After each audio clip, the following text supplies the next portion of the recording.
ជំរាបសួរពុកម៉ែបងប្អូនក៏ដូចជាប្រិយមិត្តនិងសួស្តីបងប្អូនសិស្សពេទ្យទាំងអស់គ្នាបាទថ្ងៃនេះខ្ញុំបាទខកសុនមានព័ត៌មានសុខភាពថ្មីៗមួយទៀតដើម្បីចែករំលែកពុកម៉ែបងប្អូនក៏ដូចជាប្រិយមិត្តនិងបងប្អូនសិស្សពេទ្យទាំងអស់គ្នាបាទអញ្ចឹងព័ត៌មានសុខភាពថ្មីៗក្នុងនេះយើងលើកឡើងអំពីអាការៈឆ្លង COVID-19 ថ្មីក្រោយចាក់វ៉ាក់សាំងរួចដែលភាសាអង់គ្លេសហៅថា Symptom of COVID-19 Gen 1 Post Vaccination បាទយើងឃើញថាតើតើនឹងការកើតមាននៃ COVID ហ្នឹងឃើញថា COVID ថ្មីហ្នឹងវាមានការកើតមានច្រើនទៅតាមបណ្ដាប្រទេសផ្សេងៗ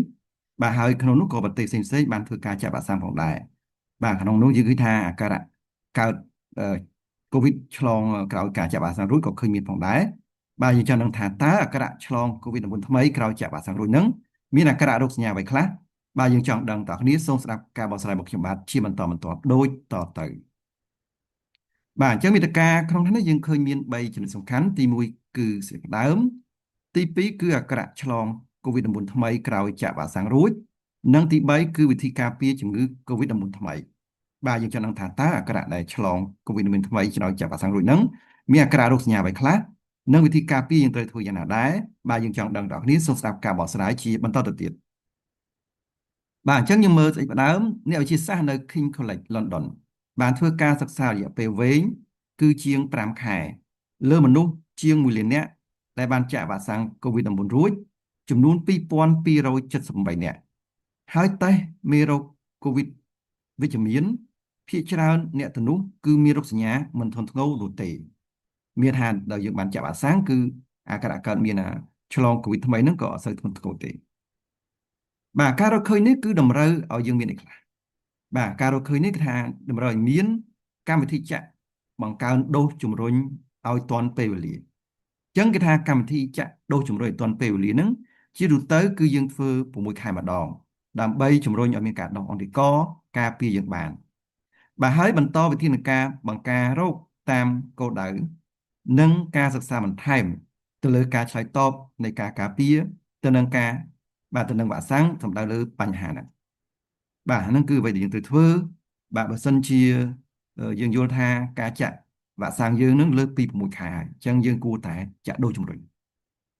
បាទយើងតទៀតតើតើអាការៈឆ្លង COVID-19 ថ្មីក្រោយចាក់វ៉ាក់សាំង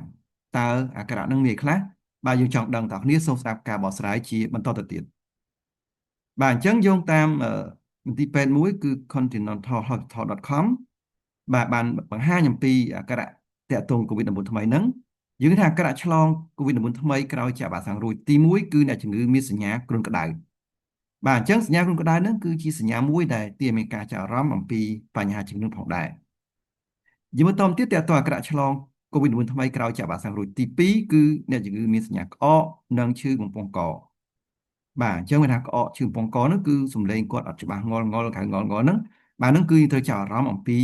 ការឆ្លងចូលនៃ COVID-19 ថ្មីក្រោយការចាក់វ៉ាក់សាំងរួចផងដែរបាទយើងតាមទៀតតើតើអាការៈឆ្លង COVID-19 ថ្មីក្រោយចាក់វ៉ាក់សាំងរួច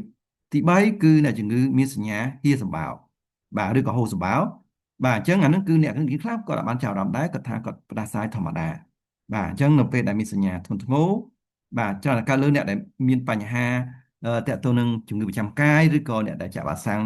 យូរហើយមិនបានចាក់បន្តដូសទៀតអានឹងអាចមានបញ្ហាធ្ងន់ធ្ងរដែរបាទយើងតទៀតតើតើអាការៈឆ្លង COVID-19 ថ្មីក្រោយចាក់វ៉ាក់សាំងរួចទី4គឺអ្នកជំងឺមិនឃ្លានអាហារបាទហ្នឹងក៏សង្កេតឃើញច្រើនដែរបាទអ្នកខ្លះអាចមានលីលំជាមួយនឹងការឈឺពោះតិចតួចមកជាមួយផងដែរបាទយើងតទៀតតើតើអាការៈឆ្លង COVID-19 ថ្មីក្រោយចាក់វ៉ាក់សាំងរួចទី5គឺអ្នកជំងឺឈឺក្បាលនិងឈឺសាច់ដុំបាទហ្នឹងគឺតើតើនឹងអាការៈមួយដែរដែលយើងឃើញមាន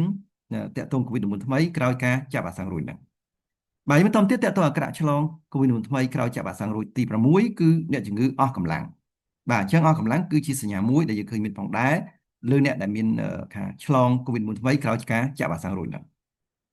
បាទអញ្ចឹងយើងមកជាបន្តទៀតតើតើនឹងអាការៈឆ្លង COVID-19 ថ្មីក្រោយចាក់វ៉ាក់សាំងរួចទី7គឺអ្នកជំងឺពិបាកដកដង្ហើមបាទអញ្ចឹងបើសិនជាមានសញ្ញាពិបាកដកដង្ហើមកាន់តែខ្លាំងយើងត្រូវតែជំនួយរកវិធីជំនួយគឺស្វែងរកការព្យាបាលនៅមន្ទីរពេទ្យវាអាចត្រូវការម៉ាស៊ីនជំនួយដង្ហើមបាទជាពិសេសគឺអ្នកដែលមានជំងឺប្រចាំកាយឬក៏អ្នកដែលចាក់វ៉ាក់សាំងយូរហើយមិនបានចាក់ដូសជំរុញបាទឬក៏អ្នកដែលមានហៅថាប្រព័ន្ធការពារចុះខ្សោយបាទអញ្ចឹងអ្នកទាំងអស់ហ្នឹងគឺអាចប្រឈមនឹងជំងឺធ្ងន់ធ្ងរ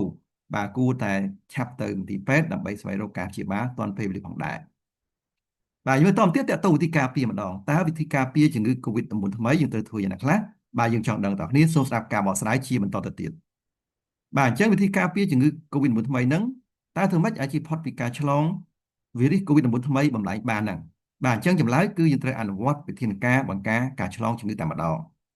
បាទក្នុងនោះវិធានការបង្ការជំងឺឆ្លងហ្នឹងគឺយើងឃើញថាត្រូវលាងដៃឲ្យបានញឹកញាប់ជាមួយសាប៊ូនិងទឹកស្អាតក្នុងរយៈពេល40វិនាទីឬក៏ជាមួយនឹងអាល់កុលក្នុងរយៈពេល20វិនាទីហើយមួយទៀតគឺយើងត្រូវពាក់ម៉ាស់ករណីចាំបាច់ជាពិសេស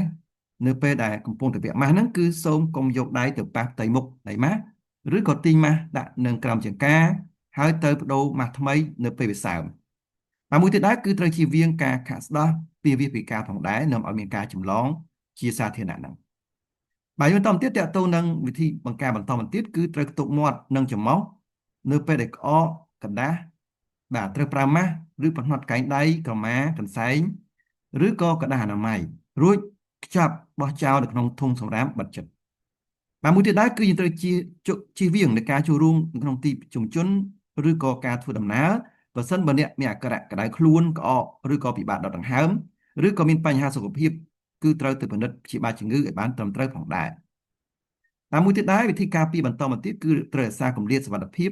នៅពេលដែលក្បែរបុគ្គលដែលមានរោគសញ្ញាដូចជាផ្ដាសាយអញ្ចឹងដែលយើងបានរៀបរាប់ហ្នឹងបាទអញ្ចឹងបើគាត់មានរោគសញ្ញាខាងច្រើនយើងគួរតែនៅឆ្ងាយពីគាត់រក្សាគម្លាតសុវត្ថិភាពហ្នឹងបាទបុគ្គលម្នាក់ត្រូវបន្តទទួលការចាក់វ៉ាក់សាំង COVID-19 បន្ថែមដើម្បីពង្រឹងកងការពារខ្លួនយើងហើយនឹងពង្រឹងភាពស៊ាំក្នុងសហគមន៍ដើម្បីយើងបន្តជៀសផុតពីគ្រោះមហន្តរាយសុខភាពសាធារណៈនិងបន្តនិរន្តរភាពនៃការរស់នៅធម្មតាក្នុងគន្លងប្រក្រតីភាពថ្មីផងដែរ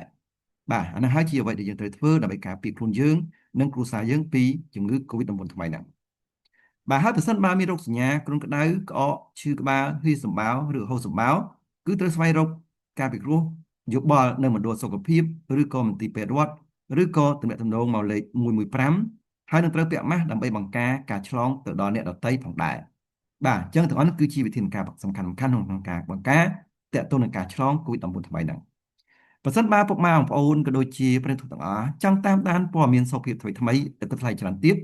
អាចចូលរួមជាមួយនឹងក្រុម Telegram យើងខ្ញុំគឺព័ត៌មានសុខភាពបាទអាចធ្វើការ scan QR code ទៅដើម្បីចូលក្នុងក្រុមយើងខ្ញុំបាទដើម្បីតាមដានព័ត៌មានសុខភាពថ្មីៗដែលគិតថ្លៃច្រើនទៀតផងដែរប្រសិនបើពុកម៉ែបងប្អូនក៏ដូចជាប្រិយមិត្តទាំងអស់មានបញ្ហាសុខភាពផ្សេងៗជាពិសេសគឺជំងឺតាក់ទងបណ្ដាំលាហាជំងឺតាក់ទងបណ្ដាំទឹកម៉ូតឬក៏ជំងឺតាក់ទងបណ្ដាំតពូជបាទអាចប្រឹក្សាលើកថ្លៃតាមលេខ Telegram 3ខ្សែគឺ092 59 350 088 3132 225ហើយនឹង016 58 57 64ផងដែរប្រសិនបើពុកម៉ែបងប្អូនក៏ដូចជាប្រិយមិត្តទាំងអស់ចង់ទទួលបាននូវវីដេអូអប់រំសុខភាពថ្មីៗបន្ថែមទៀតក៏ដូចជាវីដេអូព័ត៌មានសុខភាពថ្មីៗនិងវីដេអូនៃការរៀនពេទ្យរបស់សិស្សពេទ្យជាច្រើនបាទអាចចូលក្នុង YouTube Channel វាយពាក្យ CML Health Science Official បាទដែលអក្សរស្រាប់ចុច search ស្វែងទៅពេលហ្នឹងឃើញ logo របស់យើងខ្ញុំហើយចូលក្នុង Channel ចុចពាក្យ Subscribe និងរូបកណ្ដឹង បាទចុចពាក្យ Subscribe និងរូបកណ្ដឹងគឺសម្រាប់អ្នកថ្មីៗដែលមិនទាន់បាន Subscribe អញ្ចឹងនៅពេលយើងផុសវីដេអូលើកក្រោយនឹងឃើញក្នុងបណ្ដាញ YouTube ជាបន្តបាទចូលរួម Subscribe អ្នកមួយដើម្បីលើកទឹកចិត្តក្នុងការធ្វើវីដេអូជាបន្តទៀតបាទសូមអរគុណ